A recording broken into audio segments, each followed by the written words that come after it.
po kayong magawa. Buksan po ang zipper. Ipasok ang kamay sa loob. Tukutin ang libro. Magbasa ka. Ano ba nasa isip mo?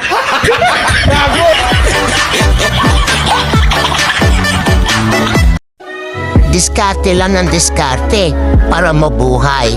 Huwag mo papansinin kung pinagtatawanan ka na iba kasi hindi ka mapapakain ng panlalait nila.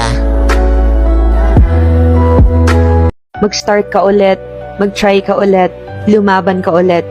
Every day is a new chance. Ang buhay ay hindi pabilisan o paunahan. Ang importante, bumabangon ka sa bawat pagsubok na na-experience mo at baon mo ang mga lessons na natututunan mo. Malayo pa man sa ngayon, pero makakarating ka rin.